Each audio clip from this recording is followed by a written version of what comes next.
everybody. How you doing? So I'm here in my home office and I have been working all day long. I miss you all so much, but I was just talking with your teachers and they were talking about how you're going to do some writing and how about when you are writing, you're going to use certain words, right? Because they help the author, they help you as an author, they help you give a message, right? Whenever you're trying to get a message, it's nice when the author does things to help you. So one of the ways that an author tries to help a reader is by using what we call transition words. You can try saying that. Transition words.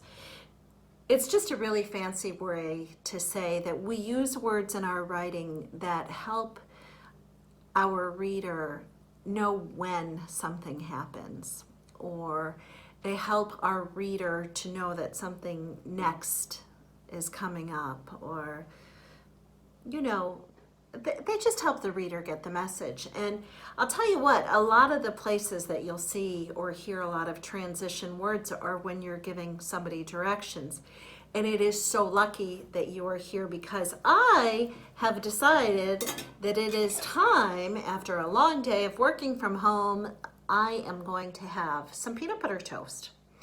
So I'm going to explain to you how I make peanut butter toast. And while I do that, I want you to listen for what we would call transition words. Transition words, again, are those words that help you know and help your reader know when things are happening in a story. So the first thing I had to do was decide that I wanted peanut butter toast, which I love. It's a good feel-good food for me. So before I did anything, I had to get everything that I needed to make my peanut butter toast. So I have my peanut butter and of course I have my bread, and I put the bread in the oven. Don't do this unless you have an adult with you. And I toasted it. And so then I have a knife, and once again, don't do this unless you have a grown-up with you.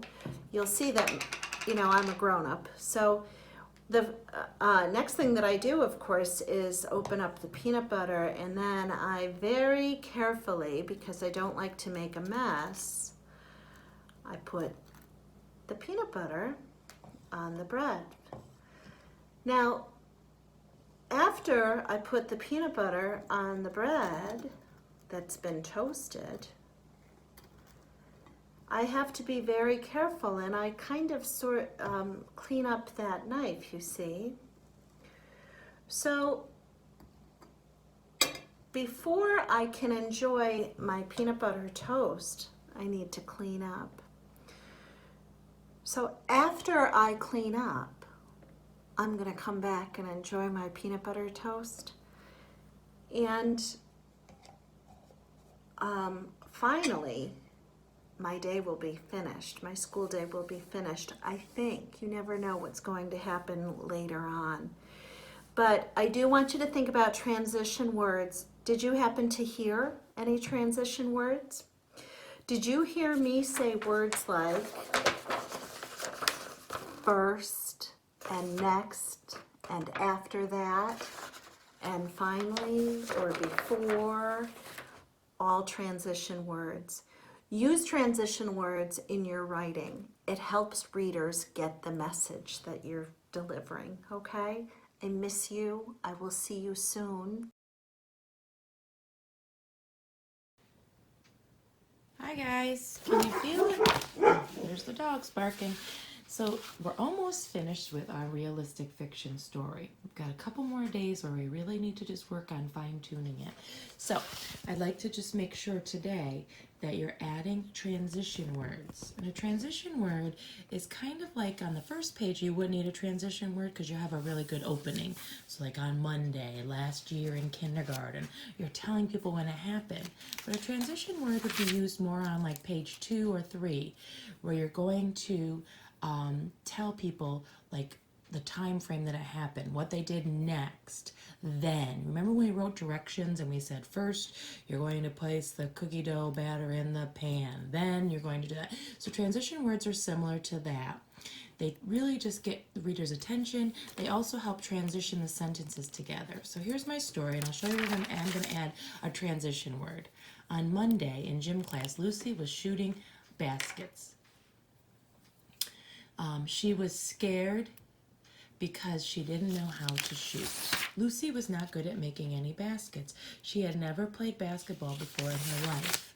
Lucy asked Miss Klein if she could help her learn to shoot a basket.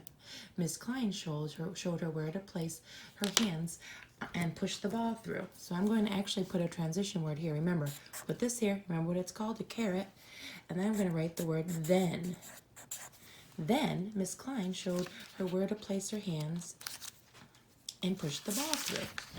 And then the next one, on this page, I'm going to write another one.